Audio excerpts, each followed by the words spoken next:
Welcome to a web series on education and the family, brought to you by Creo Early Learning Partners.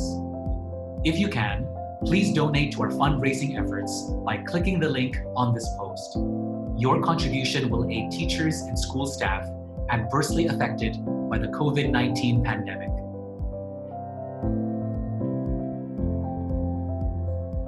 Hi, Teacher Kay. Welcome to ConnectEd by Creo. Thank you for joining us today. To start, for the benefit of those watching, could you tell us about CAPES? Our mission is to be a partner committed to provide service, training, and care to bring about positive change in our community. Now, our members are the Department of Education recognized private schools who are offering kindergarten up to grade 6. And just 2 years ago, we extended our membership to private centers offering pre-kindergarten or the 4-year-old and below programs. For the activities that we organize our activities based on our specific target goals.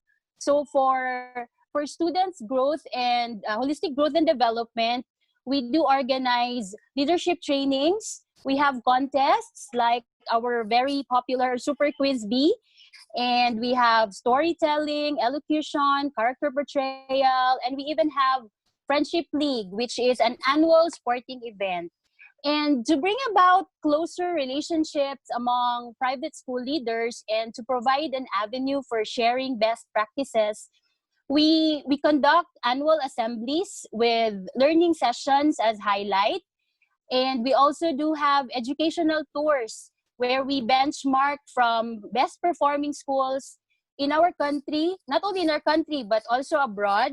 And of course, we always have free trainings for our private school teachers and private school heads.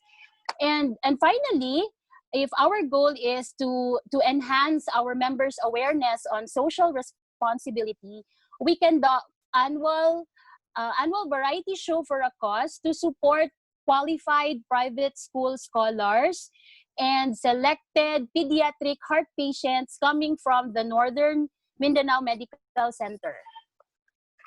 Okay. Could you please share some of the updates you have been receiving from schools in Cagayan de Oro, particularly schools with relatively small population? What is the situation on ground, and are they ready to adapt as a result of this pandemic? When we were ordered for closure, we were practically disarrayed. We really felt the daunting situation because there were just so many things to consider, from the postponement of exams and year-end activities to dealing with the uncollected fees and the possible no income for April and May. And of course, because there's no income, some of the teachers' contracts were suspended. Employees were placed in a no work, no pay status, even for April and May. And for this month, even this June, we know that teachers had been reporting for trainings, but some of them are still not yet paid on a regular basis. They are just receiving allowances. While for some schools, they slashed 50% of their working days, thereby slashing the teacher salaries as well to 50%.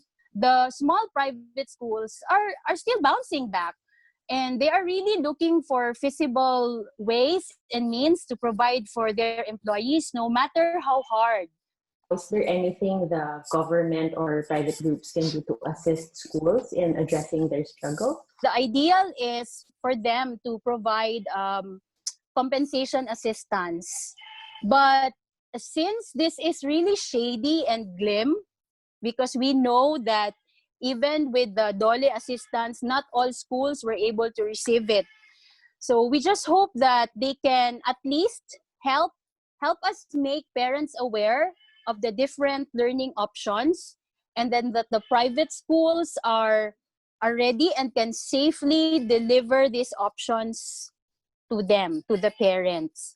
And perhaps they can include, most especially the teachers coming from the small schools, if they do have trainings, they would include us for free. And there's also one great suggestion that perhaps they can provide a barangay Wi-Fi or a street Wi-Fi where both students coming from the private schools and the public schools can share. And of course, Miss Kat, we hope that they will purposely and intentionally reach out to us to really keep us posted, give us a pat on our backs and give us an assurance that we are really their partners. And, just to really make us feel that there is no to each his own syndrome in here, that we are all in this together. I really like the idea that you made mention earlier about resilience and about bouncing back.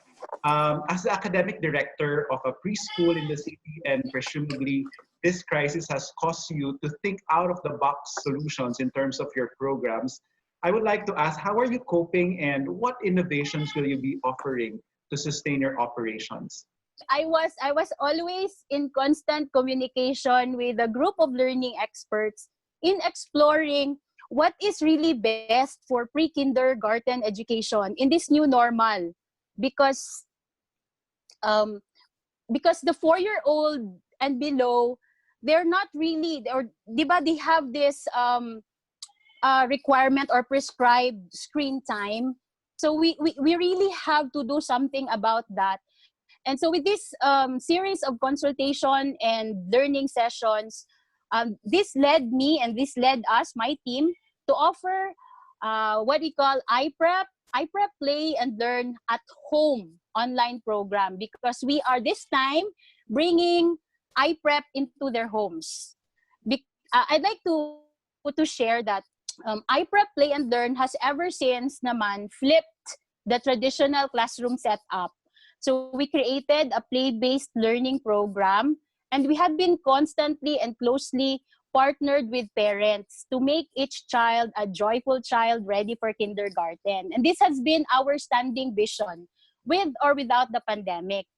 Now we are at it again. We are offering this to our families, the play-based, home-based online program, which features 3 things. Number 1, we are going to give our parents a thematic and contextualized play and learning plan every week, and a 2-hour for 3 days, a 2-hour online teacher support, and instructional materials and manipulative delivered weekly. iPrep is very fond of making do-it-yourself toys. So most of our toys are made by us.